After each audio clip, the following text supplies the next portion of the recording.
Hello students, chapter 6 molecular basis of inheritance में last class में हम लोगों ने पढ़ा था structure of nucleic acid. Nucleic acid का हमने स्ट्रक्चर देखा था और वहां पर हमने पढ़ा था कि ये पॉलीन्यूक्लियोटाइड चेन होती है। न्यूक्लियोटाइड क्या था? न्यूक्लियोटाइड जो एक पेंटोज शुगर, नाइट्रोजनस बेस और फॉस्फोरिक एसिड से मिलकर के बन रहा था, उसे हमने नाम दिया था न्यूक्लियोटाइड का। और बहुत सारे न्यूक्लियोटाइड मिलकर के फॉर्मेशन करते हैं पॉलीन्यूक्लियोटाइड चेन का, और ये पॉलीन्यूक्लियोटाइड चेन ही क्या होती है? न्यूक्लिक एसिड को बनाती है। तो आज हम पढ़ने वाले हैं इसी न्यूक्लिक एसिड में से एक न्यूक्लिक एसिड डीएनए का स्ट्रक्चर। लास्ट क्लास में हम ऑलरेडी डिस्कस कर चुके हैं कि न्यूक्लिक एसिड 2 टाइप का था, एक था डीएनए और एक था आरएनए। आज हम पढ़ेंगे स्ट्रक्चर ऑफ डीएनए। इस स्ट्रक्चर को वॉटसन एंड क्रिक ने दिया था, इसीलिए इस स्ट्रक्चर को हम वॉटसन एंड क्रिक मॉडल भी बोलते हैं। आपको याद होगा लास्ट क्लास में हम लोगों ने डिस्कस किया था कि फ्रेडरिच मेस्टर ने 1869 में फर्स्ट सेल के अंदर कुछ एसिडिक मटेरियल देखा था, जिसको उन्होंने क्या नाम दिया था? न्यूक्लिन नाम दिया था। फ्रेडरिच मेस्टर ने 1869 में सबसे पहले इस मटेरियल के बारे में बताया था, जिसे ऑल्टमैन ने बाद में न्यूक्लिक एसिड का नाम दिया था। तो यहाँ पर इन्होंने बता दिया था कि डीएनए जो रहता है, डीएनए जो है उसका नेचर कैसा होता है? एसिडिक नेचर होता है। डीएनए क्या है? एक एसिडिक सब्सटेंस है। 1953 में James Watson and Francis Crick ने डीएनए का डबल हेलिकल स्ट्रक्चर या डबल हेलिक्स स्ट्रक्चर दिया। इनका ये जो स्ट्रक्चर था वो Maurice Wilkins and Rosalind Franklin द्वारा दिए गए X ray diffraction data and Erwin Chargaff ने जो बेस पेयरिंग रूल दिया था, इस पर बेस्ड था। तो क्या था? James Watson and Francis Crick in 1953 proposed the double helix model of DNA। James Watson ने और फ्रांसिस क्रिक ने 1953 में प्रपोज किया double helix model of DNA, जो किस पर बेस्ड था? Based on the X ray diffraction data. किसने प्रोड्यूस किया था? Produced by Maurice Wilkins and Rosalind Franklin and Erwin Chargaff rule of base pairing। यानी कि यहाँ पर जो जेम्स वॉटसन और फ्रांसिस क्रिक ने 1953 में डबल हेलिक्स मॉडल डीएनए का प्रपोज किया, ये मॉडल किस पर बेस्ड था? यहाँ पर मॉरिस विल्किंस और रोजलिंड फ्रैंकलिन ने जो अपना एक्सरे डिफ्रैक्शन डाटा प्रोड्यूस किया था, दिया था उन्होंने, इस पर बेस्ड था। और साथ ही ये बेस्ड था एल्विन चरगाफ के बेस पेयरिंग रूल पर। क्या बेस्ड था? डीएनए का डबल हेलिकल स्ट्रक्चर, जो किसने दिया था? वॉटसन एंड क्रिक ने दिया था। Watson and Crick model of DNA के फीचर्स देखने से पहले हम देखते हैं कि जो डीएनए है वो किस तरह से डीएनए का फॉर्मेशन होता है, इसका स्ट्रक्चर क्या होता है। तो हम देखेंगे कि डीएनए क्या है। डीएनए है polymer of nucleotide. Polymer of nucleotide means ये बहुत सारे न्यूक्लियोटाइड से मिलकर के बना हुआ है। इसके बाद में हम देखेंगे कि यहाँ पर ये जो न्यूक्लियोटाइड है, न्यूक्लियोटाइड में क्या क्या होता है? न्यूक्लियोटाइड के अंदर रहता है, न्यूक्लियोटाइड किससे मिलकर के बनता है? Pentose sugar. और यहाँ पर क्या है? ये शुगर जो है वो पेंटोज शुगर कौन सी होगी? डीएनए में होगी deoxyribose pentose sugar. Deoxyribose sugar होती है इसमें, और इसके साथ में रहता है phosphoric acid.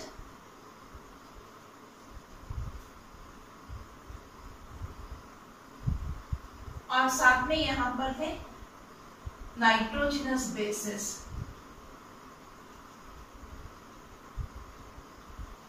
Nitrogenous bases 2 type के पढ़े थे हमने, एक होता है प्यूरिन और एक थे पायरामिडिन।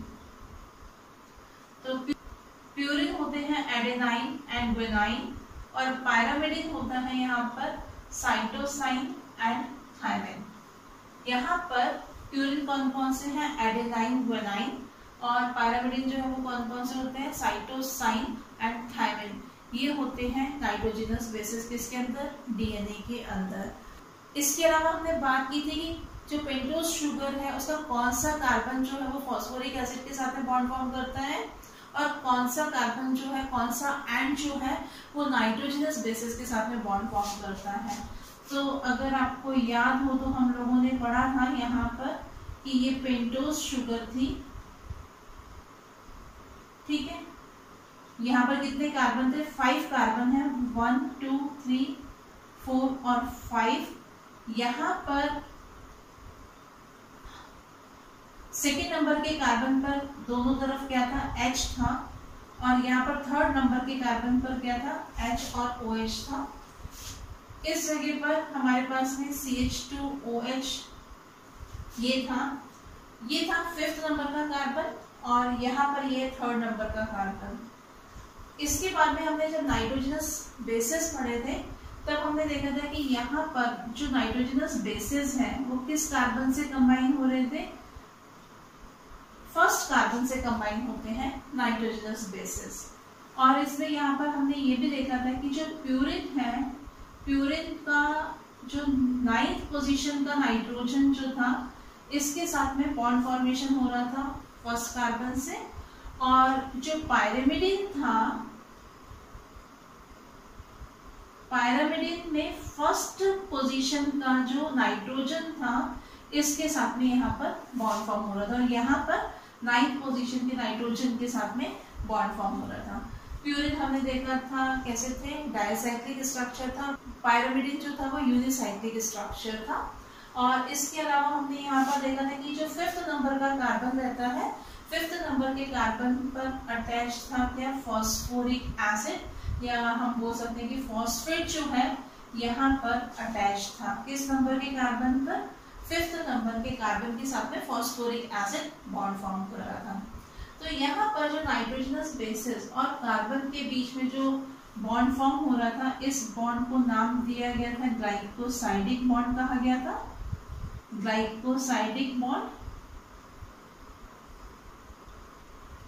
और यहाँ पर जो बॉन्ड बना था 5th कार्बन और फॉस्फोरिक एसिड के बीच में जो बॉन्ड बना था, इस बॉन्ड को नाम दिया था डायस्टर बॉन्ड या डायस्टर लिंकेज नाम दिया गया था इसे। तो क्या है न्यूक्लियोटाइड में, न्यूक्लियोटाइड में एक शुगर मॉलिक्यूल था पेंटोज शुगर। पेंटोज शुगर कौन सी थी, डीऑक्सीराइबोज शुगर थी। यहाँ पर ये जो शुगर है वो कौन सी होगी, डीऑक्सीराइबोज शुगर रहती है। और ये शुगर जो है इसमें कितने कार्बन है, 5 कार्बन है। फर्स्ट नंबर के कार्बन से क्या अटैच रहता है, नाइट्रोजनस बेसिस अटैच रहते हैं, ये बॉन्ड फॉर्म करते हैं। और 5th नंबर के कार्बन पर कौन बॉन्ड फॉर्म कर रहा था, फॉस्फोरिक एसिड जो है वो बॉन्ड फॉर्म करता है। तो ये कुछ कॉमन स्ट्रक्चर होता है किसका, डीएनए का। अब ये सिंगल न्यूक्लियोटाइड है, ये पूरा का पूरा एक न्यूक्लियोटाइड बना, ये क्या है, ये पूरा एक न्यूक्लियोटाइड है। इसी तरह से बहुत सारे न्यूक्लियोटाइड जो है वो एक दूसरे के साथ में अटैच होकर फॉर्मेशन करते हैं वो डीएनए के स्ट्रक्चर का। अब हम पढ़ते हैं Watson and Crick model of DNA के salient features. Watson and Crick ने बताया था कि डीएनए जो है वो डबल हेलिकल स्ट्रक्चर होता है, ये 2 स्ट्रैंड से मिलकर के बनता है। इसीलिए यहाँ पर हम स्ट्रक्चर जो देख रहे हैं, सैलिएंट फीचर्स जो देख रहे हैं वो किसके देख रहे हैं, डबल हेलिक्स स्ट्रक्चर के 2 स्ट्रैंड से मिलकर के बना हुआ है ये डीएनए। फर्स्ट पॉइंट हम देखते हैं, फर्स्ट फीचर हम इसका देखते हैं, DNA is made up of 2 polynucleotide chain, 2 polynucleotide chain से मिलकर के बना है। The backbone is constituted by sugar, phosphate, while the nitrogenous bases project inwards. यहाँ पर जो पॉलीन्यूक्लियोटाइड चेन है, 2 पॉलीन्यूक्लियोटाइड चेन है, इनकी बैकबोन किससे बनी है, शुगर और फॉस्फेट से मिलकर के बनी है, जबकि नाइट्रोजनस बेसिस जो रहते हैं वो अंदर की तरफ प्रोजेक्टेड रहते हैं। यहाँ पर हम देखेंगे कि ये जो स्ट्रक्चर बना हुआ है ये एक स्ट्रैंड हो गया, ये 1 स्ट्रैंड है पूरा, और यहाँ पर ये वाला स्ट्रैंड जो है, ये वाला स्ट्रैंड सेकेंड स्ट्रैंड हो गया, डबल स्ट्रैंडेड स्ट्रक्चर है। और ये स्ट्रैंड जो है ये क्या है, इस स्ट्रैंड का फॉर्मेशन किससे हो रहा है, शुगर से, फॉस्फेट से। यहाँ पर हमारे पास में शुगर है, phosphate, sugar, phosphate, sugar, phosphate. तो ये जो स्ट्रैंड फॉर्म हो रहा है, स्ट्रैंड का जो बैकबोन है वो किससे बना है? शुगर और फॉस्फेट से बन रहा है। इसी तरह से ये स्ट्रैंड जो है इसमें भी शुगर फॉस्फेट ने मिलकर के क्या बनाया है? इस स्ट्रैंड का फॉर्मेशन किया है। तो बैकबोन किससे मिलकर के बनी है? शुगर एंड फॉस्फेट से मिलकर के बनी है। और नाइट्रोजनस बेसेस जो है इसमें क्या होता है? अंदर की साइड रहते हैं, इधर रहेंगे और उनके बीच में हाइड्रोजन बॉन्ड फॉर्म होता है। वो अभी हम स्ट्रक्चर देखते हैं इसका, जब प्यूरिन और पायरिमिडिन को जब हम ऐड करेंगे तब हम इसका स्ट्रक्चर देखेंगे। नेक्स्ट फीचर है the two chains have anti parallel polarity. जो दोनों चेन हैं ये एक दूसरे के पैरेलल तो है, अभी हमने बात की कि ये एक दूसरे के पैरेलल मूव कर रही हैं, पर ये एंटी पैरेलल है। एंटी पैरेलल का मतलब क्या होता है कि यहाँ पर इस चेन में अगर यहाँ पर 5th कार्बन फ्री है, कार्बन जो 5th पोजीशन पर था वो फ्री है, तो इस चेन के एंड में अगर हम आएंगे तो यहाँ पर कौन सा कार्बन फ्री होगा? 3rd पोजीशन का कार्बन जो है वो फ्री होगा। और अगर हम इस स्ट्रैंड को देखेंगे, कौन से स्ट्रैंड को? जो इसके पैरेलल रन कर रहा है, तो यहाँ पर इसका 3rd कार्बन फ्री होगा और यहाँ पर इसके एंड में हम आएंगे तो यहाँ पर 5th कार्बन फ्री होगा। तो इसे हम क्या बोलते हैं?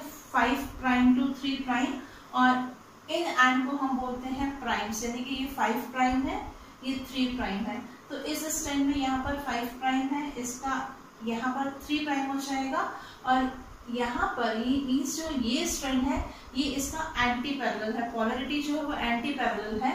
तो वो क्यों कहा है? क्योंकि यहाँ पर एक स्ट्रैंड का 5 प्राइम और दूसरे स्ट्रैंड का क्या होगा? 3rd प्राइम जो है ये यहाँ पर होंगे, और ऐसे ही यहाँ पर क्या होगा? इसका 5th एंड है तो यहाँ पर इसका ये 3rd एंड हो जाएगा और इसका क्या होगा? 5th एंड होगा। ये एक दूसरे के एंटी पैरेलल होते हैं। इसको हम कुछ इस तरह से देखते हैं कि हमने अभी पढ़ा कि हमारे पास में शुगर मॉलिक्यूल रहता है, ये शुगर मॉलिक्यूल है। इसके स्ट्रक्चर को हम कुछ इस तरह से समझते हैं कि यहाँ पर ये हमारे पास है पेंटोज शुगर होगी, डीऑक्सी पेंटोज शुगर है। यहाँ पर हम देखेंगे कि यहाँ पर क्या अटैच है? नाइट्रोजनस बेस अटैच है 1st नंबर के कार्बन पर। तो यहाँ पर हमारे पास में क्या होगा? नाइट्रोजनस बेस होगा यहाँ पर, ठीक है। प्यूरिन और पिरामिडिन कुछ भी हो सकता है। प्यूरिन जो है वो 9th पोजीशन के नाइट्रोजन से अटैच रहेगा और पायरिमिडिन जो होगा वो 1st पोजीशन के नाइट्रोजन से अटैच रहेगा। और यहाँ पर हमने पढ़ा था कि क्या रहता है? फॉस्फोरिक एसिड अटैच रहता है। तो ये 1st कार्बन है पेंटोज शुगर का, ये 2nd कार्बन, ये 3rd कार्बन, ये 4th कार्बन और ये 5th कार्बन है। और ये क्या हुआ? ये एक पूरा का पूरा न्यूक्लियोटाइड है, यहाँ पर ये न्यूक्लियोटाइड है। साथ में आपको याद होगा कि हमने पढ़ा था कि जो डीएनए रहता है उसमें जो डीऑक्सीराइबोज शुगर रहती है, डीऑक्सीराइबोज शुगर में यहाँ पर एक फंक्शनल ग्रुप होता है, OH फंक्शनल ग्रुप होता है। तो क्या होगा? यहाँ पर एक और न्यूक्लियोटाइड ऐसे ही फॉर्म होगा। ये 2nd न्यूक्लियोटाइड है, ये 2nd न्यूक्लियोटाइड है। यहाँ पर इसका ये 5th कार्बन है। यहाँ पर इसके साथ में क्या है? फॉस्फोरिक एसिड अटैच्ड है। किस कार्बन से? 5th कार्बन से अटैच्ड है, ठीक है। यहाँ पर नाइट्रोजनस बेसिस है। तो अब क्या होगा? यहाँ पर जो फॉस्फोरिक एसिड या फॉस्फेट जो अटैच्ड है, किससे अटैच्ड है? यहाँ पर ये 5th कार्बन से अटैच्ड है। हमने पढ़ा था कि फॉस्फेट जो होगा वो हमेशा कहाँ पर अटैच होगा? 5th कार्बन से अटैच होगा। तो यहाँ पर ये जो फॉस्फेट 5th कार्बन से अटैच है इस न्यूक्लियोटाइड के, तो वो यहाँ से इससे रिएक्ट करेगा और यहाँ पर फिर से फॉर्मेशन होगा किसका? फॉस्फोडाइस्टर बॉन्ड का फॉर्मेशन होगा।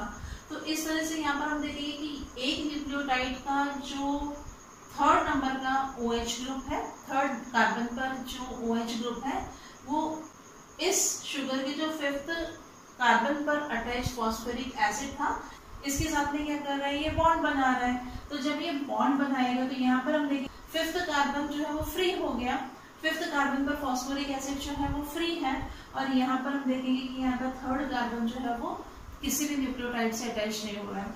तो इस तरह से ये न्यूक्लियोटाइड जो है वो एक दूसरे से अटैच होंगे। तो यहाँ पर क्या है? यहाँ पर इस न्यूक्लियोटाइड में 5th कार्बन जो है उसका फॉस्फोरिक एसिड जो है वो फ्री है, इसीलिए हम इसको क्या बोलते हैं? 5th प्राइम बोलते हैं, 5 प्राइम बोलते हैं। और यहाँ पर हम देखेंगे, यहाँ पर क्या है, 3rd नंबर का कार्बन जो है वो क्या होगा, वो फ्री होगा। जो फंक्शनल ग्रुप जहाँ पर OH है ये फ्री है, तो इसीलिए इसको हम क्या बोलेंगे, 3 बोलेंगे, 3 प्राइम बोलते हैं। तो इस तरह से पूरी की पूरी चेन जो होती है वो फॉर्म होती है, बैकबोन जो होती है वो फॉर्म होती है। ऐसे ही यहाँ पर भी क्या होगा, फर्स्ट नंबर के कार्बन पर क्या अटैच रहेंगे, नाइट्रोजनस बेसेस अटैच रहेंगे। हम पढ़ चुके हैं ऑलरेडी कि फर्स्ट नंबर के कार्बन पर, पेंटोस शुगर में फर्स्ट नंबर के कार्बन पर नाइट्रोजन बेस अटैच होता है, 5th नंबर के कार्बन पर फॉस्फोरिक एसिड जो रहता है वो अटैच रहता है। एक न्यूक्लियोटाइड का जो 3rd नंबर का कार्बन है वो दूसरे न्यूक्लियोटाइड के जो 5th नंबर के कार्बन पर फॉस्फोरिक एसिड अटैच्ड है, इसके साथ में बॉन्ड फॉर्म करेगा और क्या करेगा, पॉलीन्यूक्लियोटाइड चेन का फॉर्मेशन करता है। इसी तरह से और भी न्यूक्लियोटाइड एक दूसरे के साथ में कनेक्ट हो जाते हैं। पर यहाँ पर क्या कहा गया है, 2 chains have anti parallel polarity. यहाँ पर तो ये सिंगल चेन बन रही है कि ये न्यूक्लियोटाइड एक बन गया, यहाँ पर ये सेकेंड न्यूक्लियोटाइड है वो इसके साथ में अटैच्ड हो गया। तो एंटी पैरेलल का मतलब क्या है, यहाँ पर इसे हम कुछ इस तरह से समझते हैं कि यहाँ पर ये जो शुगर है, ये शुगर जो है इसमें 5th नंबर का कार्बन जो है वो क्या है, 5th एंड जो है वो फ्री है, फॉस्फोरिक एसिड जो है वो फ्री है। यहाँ पर इस शुगर का 3rd नंबर का कार्बन और इस शुगर का 5th नंबर का कार्बन किससे अटैच हो रहे हैं, फॉस्फेट के साथ में अटैच हो रहे हैं, फॉस्फेट के साथ में बॉन्ड फॉर्म कर रहे हैं, या हम बोल सकते हैं फॉस्फोरिक एसिड के साथ में ये बॉन्ड फॉर्म हो रहा है। तो यहाँ पर ये जो शुगर और फॉस्फेट जो है वो इस तरह से क्या करेंगे, बैकबोन का फॉर्मेशन कर रहे हैं, DNA की बैकबोन का फॉर्मेशन कर रहे हैं। यहाँ पर 5th नंबर का कार्बन जो है इसका फॉस्फेट फ्री है, इसलिए इसको 5 एंड या 5 प्राइम कहा गया है। और यहाँ पर हम देखेंगे कि 3rd नंबर का कार्बन जो है वो फ्री है, जिस पर OH ग्रुप है, फंक्शनल OH ग्रुप है, वो फ्री है। तो इसलिए ये एंड जो है वो 5 एंड हो जाएगा, ये 5th एंड होगा, और ये जो है ये 3 एंड होगा। इसके बाद में हम दूसरी चेन की बात करते हैं जो हम बोल रहे हैं कि एंटी पैरेलल है। तो यहाँ पर क्या होगा, ये शुगर जो होगी वो कुछ इस तरह से रहती है,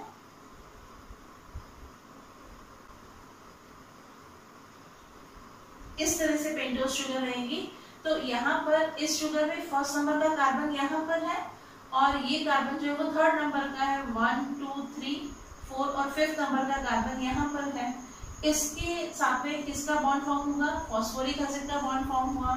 हमने पढ़ा हुआ है कि 5th नंबर के कार्बन से फॉस्फोरिक एसिड जो है वो अटैच्ड होगा। सेम ऐसे ही यहाँ पर भी क्या होगा, यहाँ पर भी जो 5th नंबर का कार्बन है इससे फॉस्फोरिक एसिड अटैच रहेगा। यहाँ पर भी क्या होगा, ये जो 5th नंबर का कार्बन है इससे फॉस्फोरिक एसिड अटैच होगा। तो क्या होगा यहाँ पर हम देखेंगे कि 3rd एंड जिस पर OH ग्रुप है, ये 3 एंड जो है वो फ्री रहेगा, इसका 3 प्राइम जो है वो फ्री रहेगा। और यहाँ पर हम देखेंगे कि इस शुगर का ये 3rd कार्बन है, इस शुगर के 5th कार्बन की फॉस्फोरिक एसिड के साथ में बॉन्ड फॉर्म करेगा। इस शुगर का जो 5th कार्बन पर फॉस्फोरिक एसिड अटैच है वो इस कार्बन के 3rd कार्बन से क्या करेगा, बॉन्ड फॉर्म करेगा। तो यहाँ पर क्या होगा, ये 5th नंबर का एंड जो है वो अभी क्या हो गया, फ्री हो गया, जिसमें फॉस्फोरिक एसिड अटैच है या फॉस्फेट अटैच है। तो यहाँ पर ये क्या होगा, 5th नंबर का कार्बन जो होगा वो फ्री हो जाएगा। तो इस एंड को हम क्या बोलेंगे, 5 एंड बोलेंगे। तो यहाँ पर एक जो स्ट्रैंड बन रहा है इसका 5 एंड, यहाँ पर इसका 3rd एंड है। सेकेंड जो चेन है जो इसकी क्या है, एंटी पैरेलल है, उसमें क्या है 3rd एंड यहाँ पर होगा और इसका 5th एंड यहाँ पर होगा।